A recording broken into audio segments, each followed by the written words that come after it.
Muy buenos días, queridos amigos. Espero que se encuentren muy bien. Vamos a continuar con nuestro tema de Apocalipsis. El artículo que estamos viendo, que es bastante interesante, yo no quisiera que perdiéramos detalle.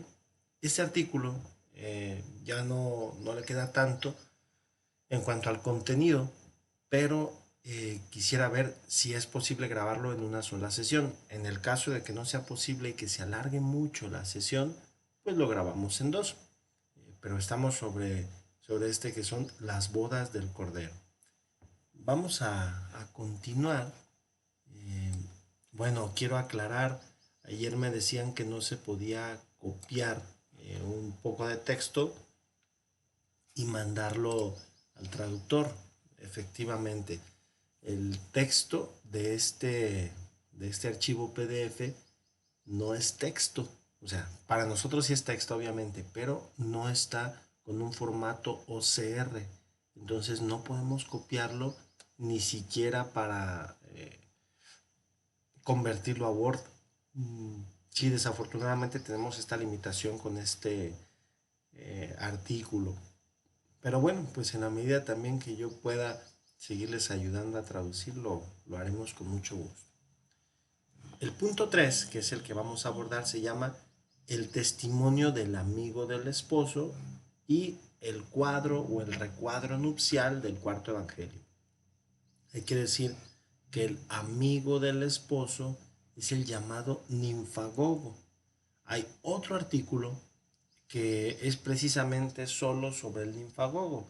Entonces, si este punto no aborda lo suficiente el carácter, ¿qué podemos decir?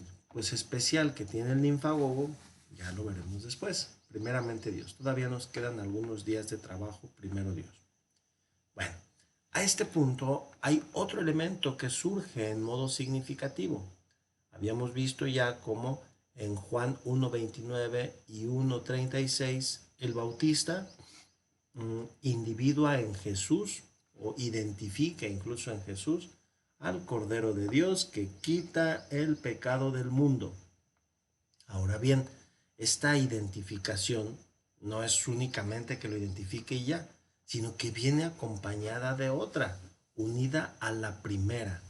Viene a constituir, pues, al inicio de la trama juánica, uh, una lista o un tipo de sintagma programático. Ah, caray, ¿qué es esto? Ahorita lo aclaramos.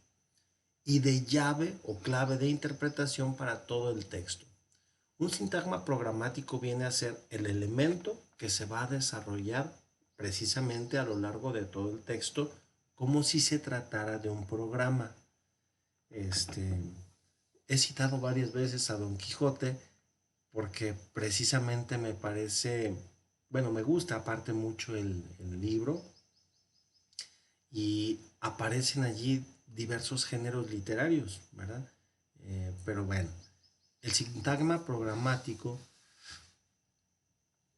que pudiéramos encontrar al principio de la lectura del Quijote es, bueno, no únicamente como sintagma, sino también como idea dominante, y es que los caballeros que se obsesionan con la lectura de los libros de caballerías terminan locos.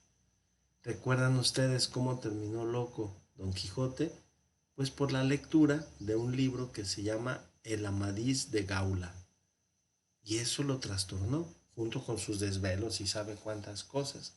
Entonces, a manera de sintagma programático o a manera de, ¿qué pudiéramos decir? Pues sí, de programa, la locura de Don Quijote va a ser la que acompañe todo el texto. Entonces, desde allí, cuando no dice exactamente que esté loco, pero sí que está afectado, a partir de allí ya nuestra visión hacia este caballero pues será desde esta perspectiva, mirarlo como un loco, pero desde el inicio y todas las páginas pues nos van a ir refiriendo a una persona que está loca, que está mal de la cabeza. Bueno, entonces aquí el sintagma programático es el Cordero de Dios que quita el pecado del mundo. Entonces, a partir de allí, todo el Evangelio va a desarrollar esta temática. el cordero que va al matadero, porque es precisamente el cordero de Dios, el cordero sacrificial, pero al mismo tiempo quita el pecado del mundo, ya desde el inicio. Bueno, y también como una clave de interpretación, porque en cualquier momento, en cualquier texto de Juan, nosotros vamos a encontrar al Cordero de Dios, aún en los textos más extraños, por ejemplo, el de la Eucaristía, el, el capítulo 6 de San Juan, que comienza todo el discurso eucarístico, profundo, detenido, detallado. Y ahí es precisamente donde habla que el discurso del pan de vida. Alguien diría, ¿qué tiene que ver el pan con el cordero sacrificial? Bueno, tiene mucho que ver porque aquí se trata de un cordero que es sacrificio en el sentido literal de la palabra. Es decir, es entrega, es donación, es expiación también. Y eso es la Eucaristía. Entonces, desde cualquier aspecto que nosotros miremos, vamos a encontrar al Cordero de Dios que quita el pecado del mundo como una clave de interpretación. El autor nos propone que nos coloquemos en 3:29-31. El Bautista, interpelado por sus discípulos y siguiendo, hacia una discusión con un judío, así se expresa, siempre en referencia a Jesús. Bueno, esto ya lo vimos, que era precisamente la diferencia pues que mencionábamos de amnos y arnión, pero esto corresponde a la cita anterior o al punto anterior. Bueno, pero ¿qué dice Juan de Jesús? Aquí lo tenemos en griego y aquí lo tenemos en español, en italiano, pero vamos al español. Dice, el que posee a la esposa es el esposo, pero el amigo del esposo, el que está presente y la escucha, y lo escucha, en este caso es a él, y lo escucha, se alegra con alegría. Recuerdan que decíamos esto que era un pleonasmo, pero para dar mucho énfasis. Se alegra, se llena de alegría con la voz del esposo. Y dice Juan, ahora esta es mi alegría que ya está completa. Él, perdonen ustedes, él debe crecer y yo en cambio debo disminuir. Quien viene de lo alto está por encima de todos, pero quien viene de la tierra pertenece a la tierra y habla de la tierra. El que viene del cielo está sobre todos. Bueno, entonces aquí Juan presenta a Jesús como el esposo, el ninfios, definiendo en cambio a sí mismo, definiéndose a sí mismo como el amigo del esposo. Entonces ya tenemos aquí el esposo y el amigo del esposo, ninfios y hófilos tu ninfiu. La configuración de Jesús entonces como cordero viene así a asumir una connotación específicamente nupcial. Un cordero, pero que se esposa, un cordero que se casa, con ese, obviamente, no que se casa con un rifle, ¿verdad? En tal sentido, entonces, la colocación de esta última referencia resulta emblemática. ¿Por qué? Porque pareciera que este cordero se convierte en un esposo. Entonces, ¿por qué? Ahí viene lo emblemático. En la estructuración del Evangelio de Juan, de hecho, viene a encontrarse, después del segundo capítulo, centrado sobre el primer signo, aquel de las bodas de Caná, y el cuarto capítulo que se desarrolla en torno al encuentro de Jesús con la samaritana. Ya vimos nosotros ese tríptico esponsal, recordarán ustedes. Entonces, ¿qué tiene que ver el tríptico esponsal? Aquí está la razón de ser. El Cordero de Dios, que ahora tiene una referencia muy estrecha con el esposo, con el que viene a reclamar su esposa. Y en el artículo que habíamos visto del padre Pedroli también, del tríptico esponsal, nos dábamos cuenta de que por una parte estaba Juan el Bautista, que hablaba de Jesús como cordero, pero también como esposo. Después las bodas de Caná, en donde Jesús pareciera tener todo un papel de esposo.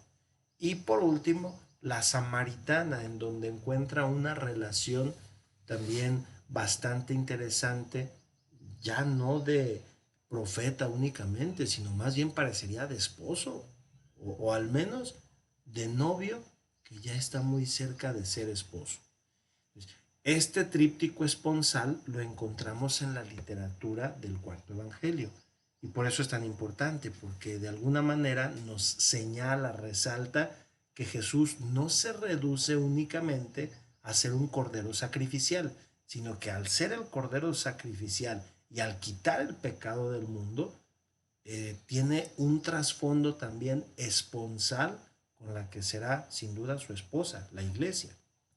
Bueno, aquí tenemos dos notas, conviene solamente mencionarlas. Respecto a la nota 34, que estaba por aquí, 31, 30, ¿dónde está? 34 aquí, ¿verdad? Asume una connotación específicamente nupcial. Esta consideración del resto no hace más que confirmar la prerrogativa esponsal que caracteriza intrínsecamente el relato de Juan, ¿verdad? ¿Cuál consideración? Esta del 34 que dice la configuración de Jesús viene como cordero y así asume una connotación específicamente nupcial. Y aquí lo tenemos entonces. Hay varios estudios, aquí el autor nos presenta varios estudios para pues leer en la medida de lo posible, pues, ¿verdad? Bueno, y sobre el tríptico o sobre estos tres elementos, tres perícopas, eh, Juan el Bautista, las bodas de Caná y la samaritana, tenemos esta otra cita. Dice, se remite en tal sentido a un modo de status questionis. Status questionis, ya lo habíamos dicho, el estado de la cuestión o el estatuto mismo, ¿verdad? A una síntesis ofrecida por Simoens, que se llama sponsalicio, ¿verdad? O esponsalicio, ¿verdad? En el segundo Juan, una traducción y una interpretación. Bueno, aquí ya hay algunos otros eh, autores, algunos otros textos que pudiéramos consultar, pero pues solamente van matizando estos elementos, digo solamente sin ningún desprecio, pero no quiero salirme mucho del tema pues que estamos llevando. El cuadro que surge pues, ¿verdad? Asume entonces la fisonomía de un tríptico esponsal. Ya lo hemos mencionado y ya vimos incluso ¿cómo se llama? El artículo del tríptico esponsal, el cual se presenta un poco como una iconostasis, un iconostasio. Recuerdan que hablábamos que el iconostasio era aquello que se encuentra atrás de las iglesias. Entonces, pues sí, un tríptico está al fondo y que tiene un proceso propiamente, capaz de desvelar, de destrabar pues sí, los elementos visuales en un modo más iluminante sobre el misterio nupcial que queda de trasfondo en la entera narración de Juan. Ese es el elemento pues, ¿verdad? Clave. Detrás de todo el Evangelio de Juan encontramos un cordero que se va a casar. En Juan 2:1:11 y en Juan 4:5:42. De hecho, vienen a constituir como dos paneles simétricos que se apoyan juntos sobre aquel central representado en el tercer capítulo y que se complementan mutuamente, haciendo así pues, o creando así, luz sobre el gran diseño inherente de las nupcias mesiánicas entre Dios y la humanidad, pero realizadas en Cristo.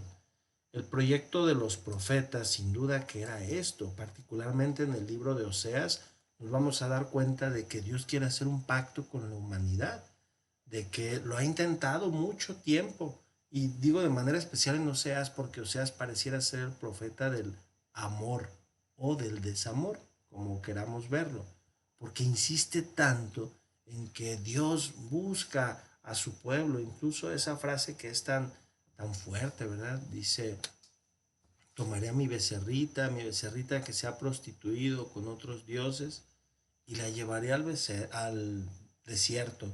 Y allí en el desierto, ahí la enamoraré, para que deje a sus amantes. Entonces, el intento de que Dios se una a su pueblo, de que se una a la humanidad, ya es desde antes. Pero ¿qué es lo particular? Que se realiza en Cristo. No se realiza antes. Aunque el proyecto haya estado desde siempre, no llega a su cumplimiento ni a su plenitud. Su plenitud se da en Cristo. Esta impostación entonces predispone ya, en un cierto modo, al lector a una interpretación del texto en clave esponsal. Yo añadiría, no solo en clave esponsal, sino también en clave sacrificial. Son los dos elementos que no pueden separarse. Es aquello que remarca Mark Steve, el cual evidencia como tales referencias llevan casi naturalmente a preguntarse, si Jesús es el esposo mesiánico, ¿quién es la esposa?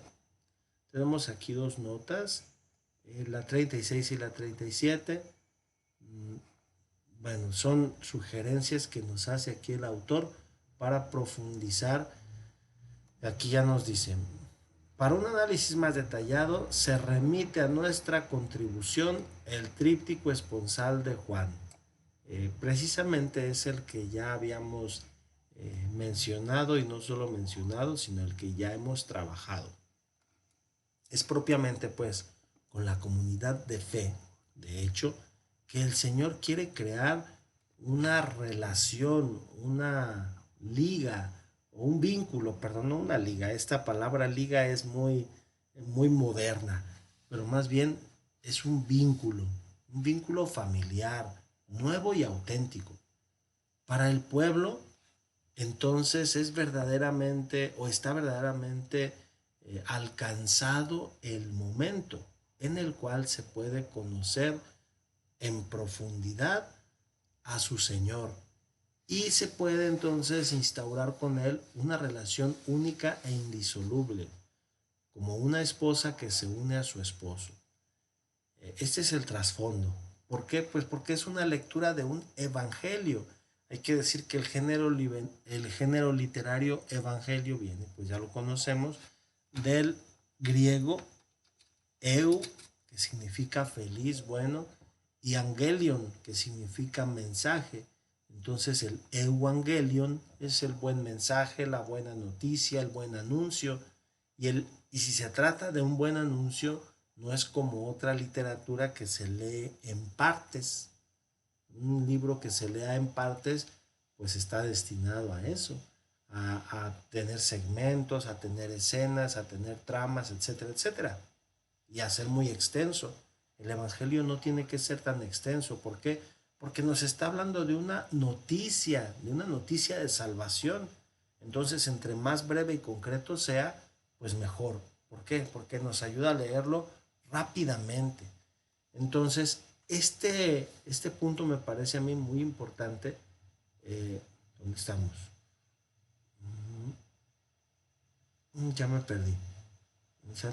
Ah, sí, porque si ya está el lector atento leyendo que Jesús es el Cordero y que Jesús es también el esposo, entonces va a buscar que su vida misma tenga sentido, pero desde esta perspectiva.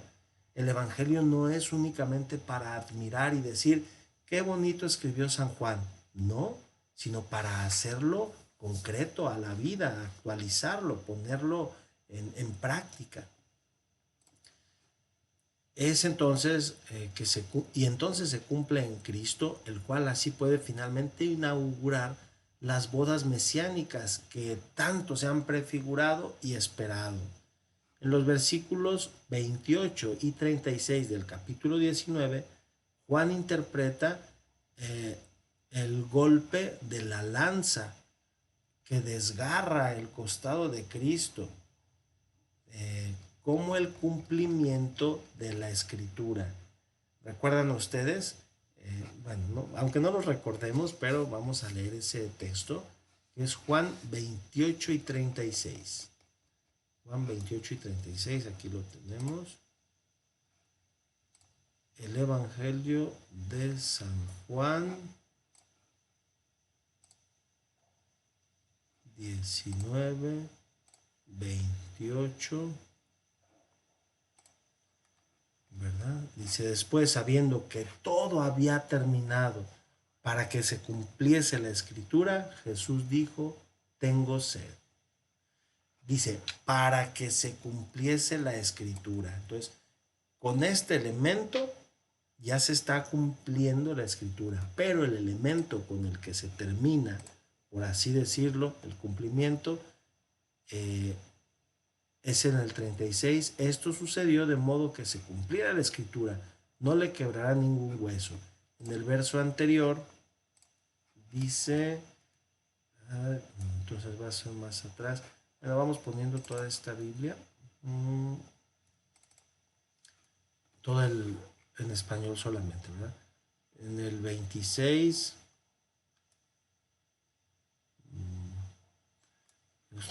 todo se ha cumplido, dobló la cabeza y entregó el espíritu en el 30. ¿Recuerdan que hablábamos esto de entregó el espíritu, paredo que neuma? Esto sí, creo que sí conviene decirlo un poco.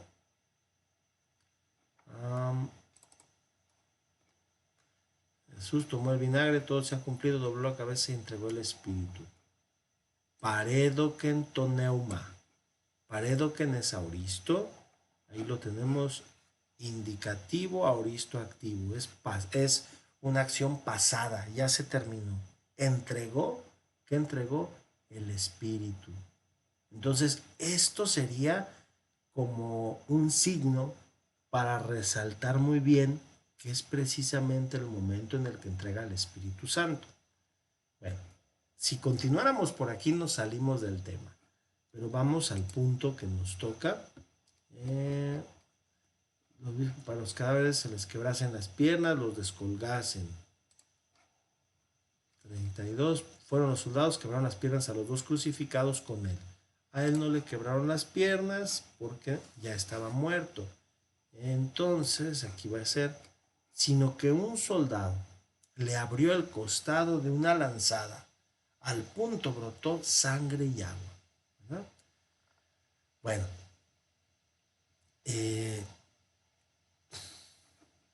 aquí está. Entonces, una vez que le abre el costado, ya dice, el que vio lo atestigua y su testimonio es fidedigno, sabe que dice la verdad, para que creáis vosotros, para que creamos. Es lo que decíamos, el Evangelio tiene un sentido bastante práctico, para creer. Pero hay algo más. En el 36 dice, esto sucedió, todo esto, de modo que se cumpliera la escritura. No le quebrará ni un hueso. Entonces, al no quebrar el hueso, le perforan el costado. Esta es la interpretación que hace San Juan, ¿verdad? Diciendo que efectivamente el golpe de la lanza que rasga el costado de Cristo es el cumplimiento de la escritura. Y el ahora de Cristo esposo, el tiempo de gracia tanto esperado de su supremo acto de amor y de la entrega de sí mismo a la humanidad nueva, su esposa. Ese es el ahora. Entonces tenemos los dos elementos. Por una parte el sacrificio, con el cual entrega y cumple la escritura, pero también por otro la entrega de sí mismo como esposo, el tiempo de gracia. Por eso decíamos que era como el sacrificio en la cruz, el punto más alto, claro, de dolor, de sacrificio, de muerte, pero también de vida, porque ahí empieza la era del esposo, de que Cristo se esposa con tanto amor, precisamente con la humanidad que va a ser su esposa. Bueno, un motivo de fondo del Apocalipsis, la relación creciente entre Cristo, el Cordero y la Iglesia.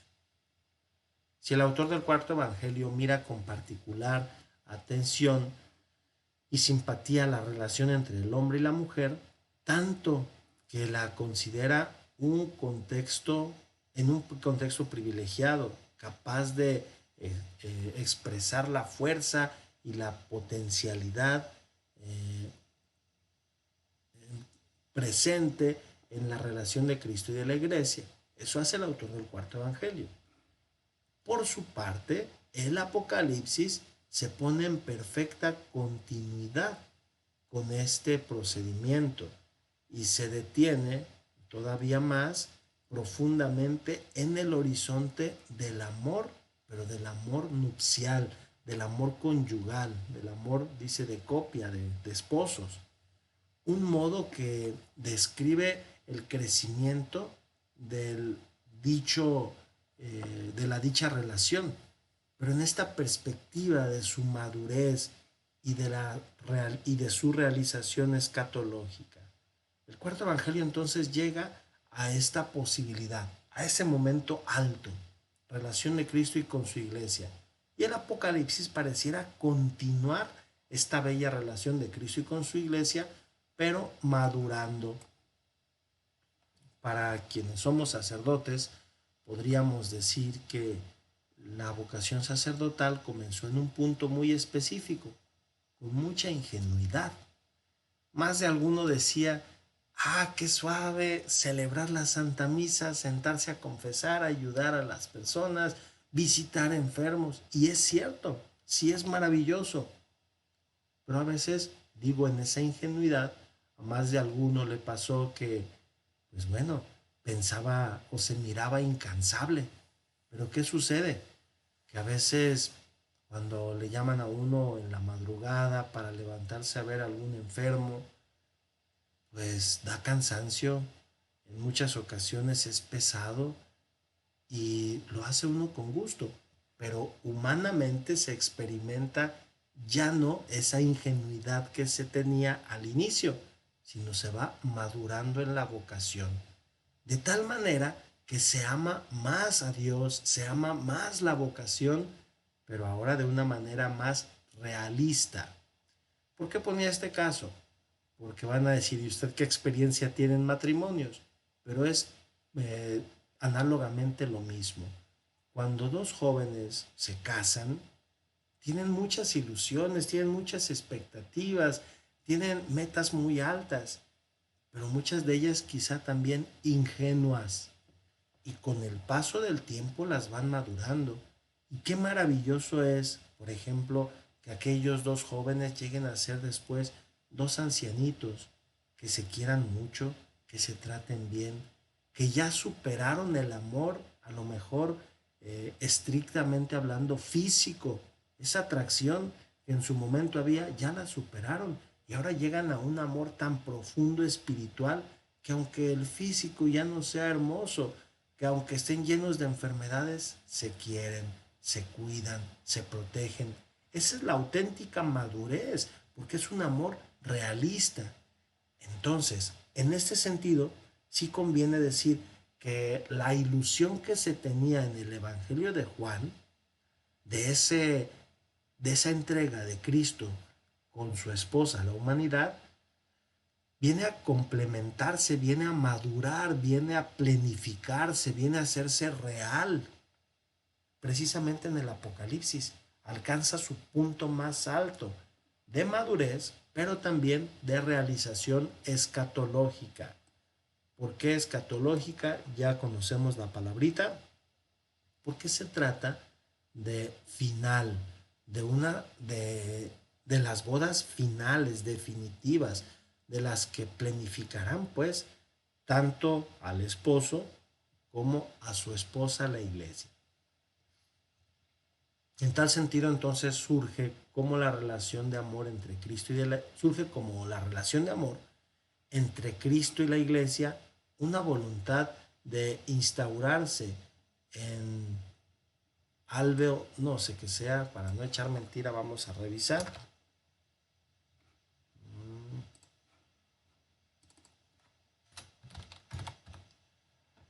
En el cauce en el cauce de una comunión intrínseca y de un sincero deseo de pertenencia y de donación. Este punto es interesante, lo voy a mencionar, pero nomás terminamos este párrafo. ¿Verdad? Y de donación recíproca. Hace pues entonces un salto cualitativo decisivo que se coloca en un nivel nuevo y, y valorado, pero valorado superiormente, que está representado por el, dice aquí, fidanzamiento, que sería por el momento del noviazgo, pero ya del noviazgo formal, de preparar las nupcias. Bueno, este punto que es sobre el 38, donde está cumplimiento de la escritura. Recuerdan ustedes que en su momento decíamos que en la cruz Jesús entregaba su espíritu y cumplía las escrituras, y de alguna manera la sangre y el agua tenían un sentido también de vino nuevo, de vida nueva. Algo así aparece aquí. Precisamente en la confrontación entre la narración de la crucifixión de Juan 19, 16, 42 y los primeros capítulos del Génesis, surge un elemento muy sugestivo, siempre en un horizonte exquisitamente esponsal. Sabemos de hecho que del costado de Adán, que Dios saca a Eva y la forma como su compañía y, y complemento. Ahora bien, en Juan 19:34 se dice que un soldado traspasa con la lanza el costado de Jesús y rápido de él sale o salió sangre y agua.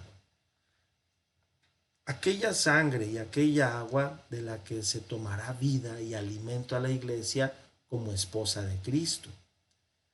En apoyo pues de este vínculo es ya reconocido de diversos o por diversos padres de la iglesia y estudiosos este sentido, pues esta relación. Raymond Collins pone pues en evidencia dos detalles emblemáticos. Sobre todo, en ambos casos, recorre en singular la palabra pleurá, que es precisamente el costado, ¿verdad? Término que normalmente viene utilizado al plural. Entonces, es indicativo que en Génesis 3:17 se refiera a Eva con el mismo nombre de Guiné, mujer, con el cual Jesús se dirige a María en el cuarto evangelio.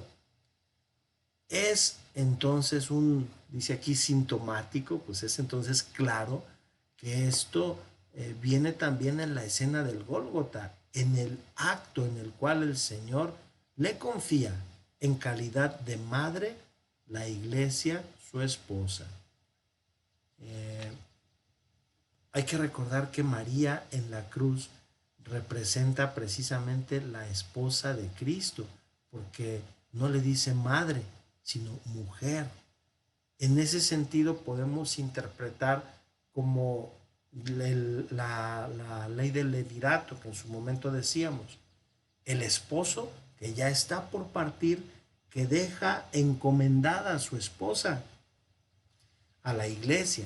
Entonces, ahí, bueno, la deja encomendada a la iglesia, pero de manera especial a Juan, ¿verdad? Al discípulo al que Jesús amaba. Y en ese sentido del levirato, pudiéramos interpretar entonces que es Jesús mismo, el esposo, y María representa a la iglesia misma, a la humanidad misma, que es su esposa. Entonces, esta relación del Génesis con el cuarto evangelio, particularmente con el momento o con la escena de la cruz, pues es bastante interesante y también clara. Vamos a continuar.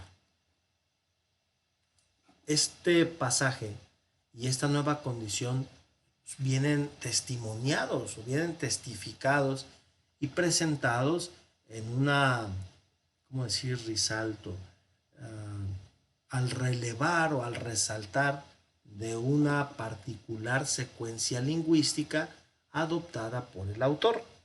¿Cuál es la secuencia lingüística? Pues la forma, las palabras que utiliza. Es interesante, de hecho, observar cómo la comunidad del resucitado, en el ambiente de la Jerusalén celeste, venga mencionada también como Guiné, la comunidad celeste del resucitado. ¿Quién es la comunidad celeste? Pues la esposa. Y viene mencionada como Guiné. Se puede decir entonces que es mujer. Bueno, aquí donna es señora, mujer o esposa. Quepa decir que en italiano la palabra moglie sí es mujer, pero no se usa en el sentido que la usamos nosotros. Nosotros decimos una mujer, vino una mujer, pero en italiano decir mujer es exactamente decir esposa. Si decimos vinieron dos señoras, no decimos en italiano dos moglie, no, sino donna, ¿no? Porque donna es el equivalente de señora. Bueno, ya quitamos esta precisión de la lengua. Entonces, viene mencionada la comunidad del resucitado como una guiné, ¿verdad? Una mujer propiamente, la esposa, la señora. La condición primera de las nupcias. O sea, no basta con que sea la esposa. O sea, tiene que ser esposa alguien que es mujer. Bueno, entonces esa es la condición. Pero también en la gran novedad que santifica y representa, todavía limitada y antecedente, y está bien explicitada por el término ninfe, que es novia. Novia, pero ya más allá, en el sentido de prometida. Este es un problema también lingüístico, pero bueno. Una mujer que sí puede tener el sentido de esposa, pero también puede referirse a su naturaleza de mujer, pero al hablar de novia, entonces ya no solo hablamos de su naturaleza de mujer, sino de su relación con el novio, porque una novia tiene novio, y si no tiene novio, pues entonces no es novia, podríamos decir es una exnovia. En este sentido, entonces son esos términos relativos. Para que un hijo sea hijo, pues debe de haber una relación con su padre. Para que un padre sea padre, pues debe de tener un hijo. Entonces, en ese sentido, no importa que ya hayan muerto, ¿verdad? Pero en ese sentido hablamos de términos relativos o recíprocos. Una novia, pues, tiene un término recíproco que es un novio, que están pues en relación. Esto constituye una palabra clave, pues, en la óptica de una interpretación del Apocalipsis capaz de recibir toda la portada y la riqueza de su mensaje y del horizonte que abre. Esto aparece 4 veces en circunstancias siempre relevantes y significativas. Bueno, aquí nos pone las 4 circunstancias en las que aparece y puede tener de por sí diversos significados. Dice, de acuerdo al contexto en el cual viene utilizado. De hecho, en el ambiente del amor entre un hombre y una mujer puede ser traducido con la palabra una, una joven o una jovencita, una joven está bien, en edad de esposo, ¿verdad? Con edad de esposo, una novia, una esposa nueva, o incluso no solamente esposa nueva de que sea otra, sino una esposa como joven, jovencita, o simplemente como esposa. En el ambiente del amor conyugal puede pues asumir también el significado de nuera o simplemente de joven, ¿verdad? Esto cuando hablamos del término ninfe. Cuando viene usado o cuando se usa en contraposición o en relación a guiné, ahí ya cambia el sentido. Estas son las grandes posibilidades que tiene el término ninfe. Pero ya cuando está relacionado con Guiné, pues entonces indica única y exclusivamente fidanzada, novia, pero en un sentido pleno, ¿verdad? La novia que ya se va a casar. Para los italianos es bien curioso porque dicen, cuando nosotros hablamos de prometida, en español no tenemos casi la palabra prometida, en otras lenguas sí, como en inglés, quizá también en francés, pero en inglés sí, la fiance, ¿verdad? Y esta palabrita es muy interesante porque ya es prometida, ya no es solamente la novia. Y los italianos dicen que la novia es precisamente hasta el momento de que llega al altar. Porque ahí en el altar cuando se están casando, dicen los italianos, ahí son esposo y esposa, ahí en el altar, delante de Dios. Pero a partir del altar ya son marido y mujer. Esa es la concepción de los italianos. Y entonces un marito y una moglie son los que salen de las bodas o de la boda. Y ahí en la boda eran esposo y esposa. Bueno, ¿por qué señalo esto? Porque para nosotros, pues decir su esposo o su esposa, pero según los italianos ya no sería lo propio. En el caso del griego es muy similar al italiano, porque la novia es la que llega hasta el momento cumbre, la ninfe, y cuando se une con el novio, se convierte entonces sí en su mujer, en guiné. Entonces, cuando estas dos palabras están relacionadas, guiné y ninfe, estamos hablando precisamente de un matrimonio que se va a dar, de una esperanza, de una unión entre un hombre y una mujer. Bueno, vale entonces, vale entonces decir que, va a decir que con esta palabra, pues, ¿verdad? Novia, por el momento no puede decirse de mujer, claro que no, porque está antes, en cuanto que no todavía llega al nivel de mujer, de esposa, sino que desea hacerlo en lo más pronto y con tal fin para tal fin, perdón, se está preparando. Esa es la novia. Entonces, una novia no es una mujer. Eh, bueno, iba a entretenerme en otro tema, pero creo que no, solamente lo menciono rápidamente. En nuestras circunstancias actuales de sociedad, las personas distinguen. Cuando no están casados por la iglesia, en muchas ocasiones dicen, bueno, ella es mi mujer. Ella es mi mujer. ¿Por qué no dicen esposa? Porque surge rápido.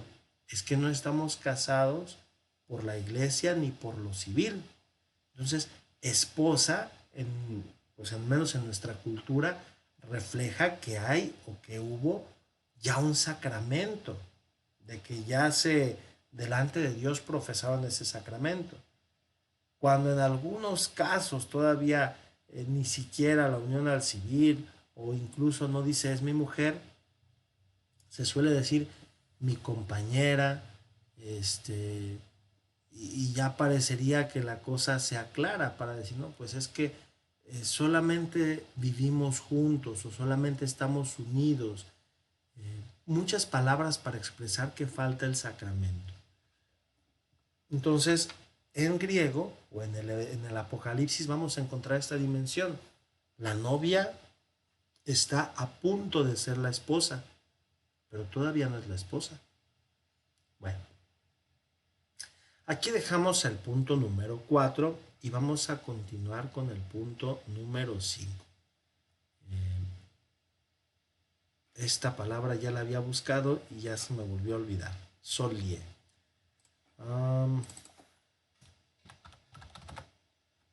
Umbral.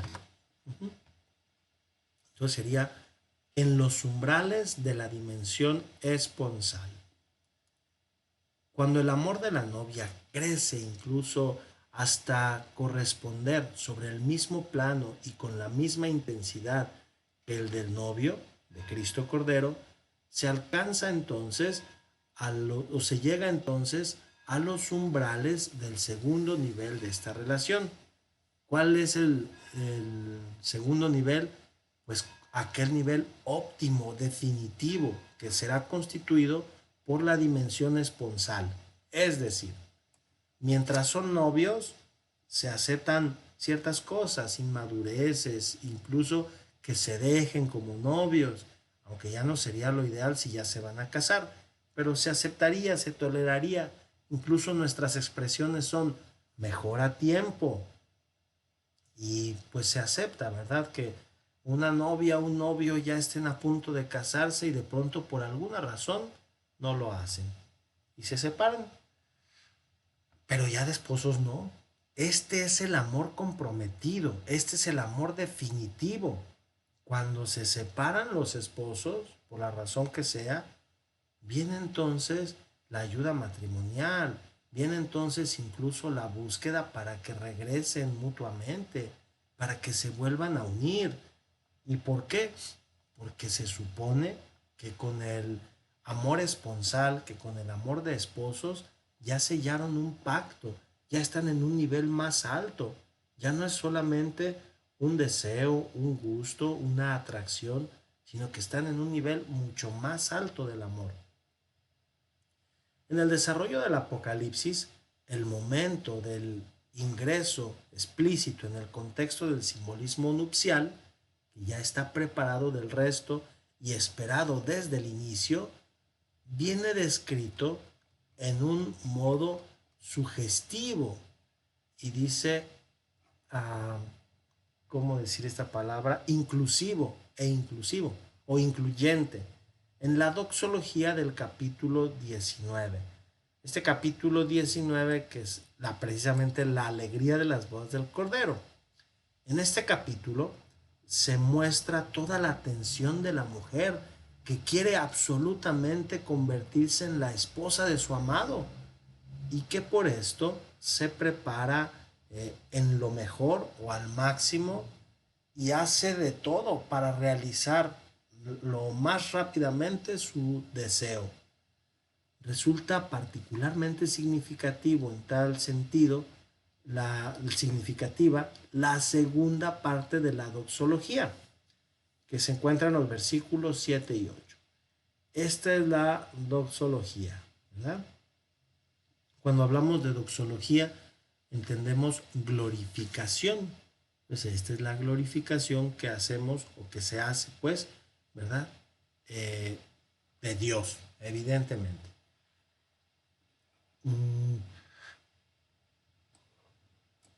Perdón, aquí Jairomen lo podemos tomar también como un imperativo. Gramaticalmente a veces se llama coortativo porque está invitando también a la primera persona y gramaticalmente el imperativo no puede mandar a la primera persona. Cuando nosotros decimos en español vamos a trabajar, sería un estilo de coortativo. Vamos, vamos, porque se está incluyendo. Si decimos ve a trabajar, ese sí es imperativo, porque se manda a la segunda persona. Pero esto lo podemos interpretar como un imperativo coortativo, porque es de la primera persona. Y dice, alegrémonos y exultemos y demos a él la gloria, porque ha llegado el tiempo de las bodas del Cordero y su esposa se ha preparado y para él ha sido dado, o sea, ella se ha preparado para él y le ha sido dado el revestirse de un vestido de lino verdaderamente o brillantemente puro.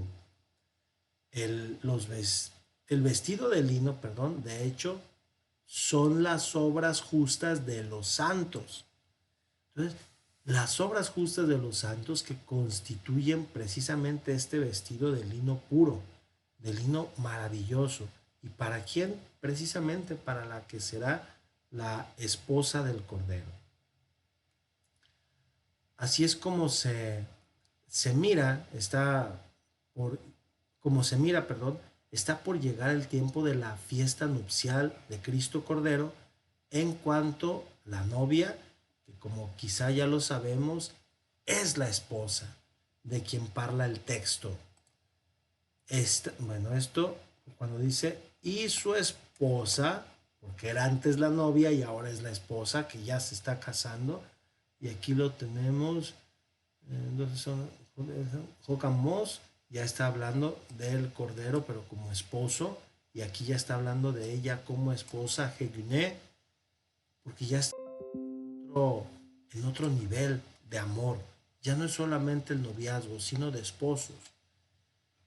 Está por completar entonces este último trato hacia la plena nupcialidad o la plenitud de los esposos, que se da precisamente una vez que sellan su amor delante de Dios.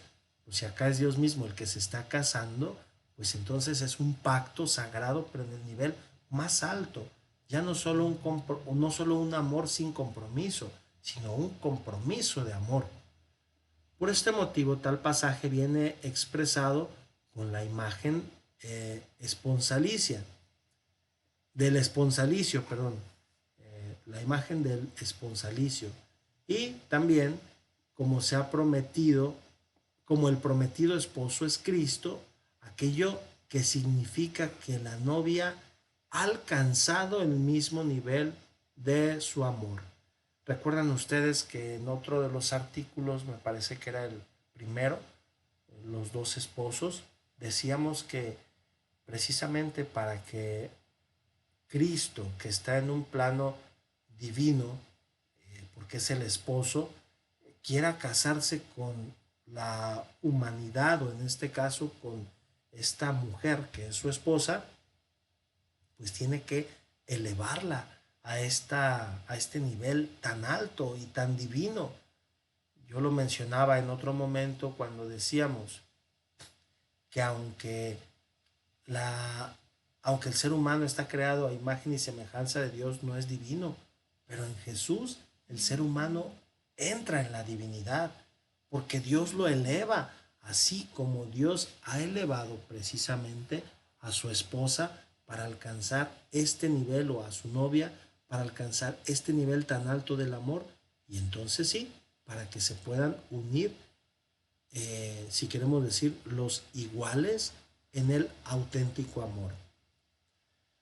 Bueno, si ahora está en grado o en capacidad de hacer esto, se prepara con cuidado. Ha llegado o ha colmado progresivamente cada laguna y se siente quizá lista, preparada para el encuentro definitivo con él. Uh, es aquello que viene confirmado en un modo solemne y glorioso, no, perdón, y alegre y feliz, en un tono que sabe a todos los efectos del Evangelio, en el macarismo. Caray, ¿qué es macarismo? La palabra macarios, ¿verdad? Macarios en griego es felicidad. Entonces el macarismo pues sería la felicidad enunciada en el versículo siguiente, 19:9. Macarioi hoi eisto deipnon tu gamuto arniu que clemenoi. Felices los invitados al banquete de las nupcias del Cordero, o de las bodas del Cordero. Bueno, es indicativo cómo el término deipnon nunca es utilizado primero en todo el libro, sino que aparece propiamente en el contexto de del esponsalicio, o de la boda esponsal de Cristo con la iglesia, y con la referencia específica a las bodas del Cordero. Al mismo tiempo, es significativo el hecho de que el verbo correspondiente de deipneo, del verbo correspondiente sea deipneo, que significa cenar, o también, aquí lo pone en cursiva, lo podríamos decir en algo más popular, banquetear, porque no es solo cualquier cena, no es una cena sencilla, casera, sino es un banquete. Ese es el verbo deipneo. Y lo interesante es que este verbo aparece solo una vez al término de las cartas de las 7 iglesias. En 3:20, de hecho, concluyendo su mensaje a la comunidad de la Odisea, el resucitado así la exhorta. Y viene pues esta parte en griego que la omitimos y leemos la de italiano. ¿Qué es lo que le dice Jesús a esta iglesia de la Odisea? Dice, mira, estoy de pie en la puerta y continúo a golpear o a tocar. Si alguno escucha mi voz y me abre la puerta, entonces yo entraré con él y cenaré con él y él conmigo. Y aquí tenemos deipneso metautu, y cenaré con él. Pero no es solo cenar, no es solamente cenaré con él, sino banquetearé con él, nos saciaremos. Es una, es una cena muy especial cuando aparece este verbo. Bueno, uh, las referencias que están acá, solamente las muestro, no me parecieron explicación, pues, ¿verdad? De lo anterior. Por una parte, sí, algunas otras referencias bibliográficas y una, una explicación, pero también un poco redundante de lo que ya habíamos visto aquí arriba sobre el banquete. Bueno, vamos a continuar. Solamente intuyendo pues la relación con la aparición de Deipnon en 19:9, entonces es posible tomar la plena portada de la invitación que el resucitado dirige a su comunidad en 3:20. Si ella, de hecho, sabrá entonces hacer tesoro del llamado mozo, no sé qué sea, ya había preparado esto, pero de pronto aparecen esas palabras, movido, sí, del llamado, pues, ¿verdad? Movido por su amor, que la recibirá en la propia vida sin ningún límite, creciendo en la relación íntima y personal con él, alcanzará aquella convivencia o, pues sí, convivencia absoluta, esponsal, que en la parte final del Apocalipsis viene sintetizada con la imagen de la boda y del banquete matrimonial, ¿verdad? Este banquete, pues, ¿verdad? Que habla de esta plenitud, de esta invitación. Cuando dice Jesús que tocará la puerta, si alguno abre la puerta, y entraré y cenaremos juntos, ¿verdad? Esa unión de cena, de banquete. Hay que decir también antes de continuar que la comida para los orientales, díganse judíos y cualquiera de los de Medio Oriente, pues también tribus árabes, compartir la comida es un signo verdaderamente íntimo, profundo. No es como ir a un restaurante y comer lo que haya, no. O sentarse, comer y no tener ninguna relación, o lo que llamamos incluso cenas de negocio. No, no es eso, sino que es la profundidad, la entrega con generosidad, la intimidad, porque para comer con los judíos hay que decir que se ponían diferentes platos o platillos, pues, ¿verdad?, al centro. Y no es que uno recibiera un plato individual y comiera, sino que todos rompían este pan ácimo que se les daba y lo iban metiendo a las diferentes cosas que se ponían allí. Entonces, de alguna manera compartían, pues, que uno metiera su pan y que quedara algo y el otro lo compartía, porque efectivamente estaban en ese trato íntimo. La comida era algo íntimo. Entonces, hablar de un banquete en este nivel tan alto es llegar precisamente a esta profundidad, a este amor, pero ya en un punto verdaderamente alto, que podríamos decir esponsalicio, donde se conoce la intimidad mutua, donde se llega precisamente a un amor de entrega total. Bueno, aquí voy a dejar para no alargarme tanto en este video y vamos a continuar en el siguiente video precisamente con esta segunda parte.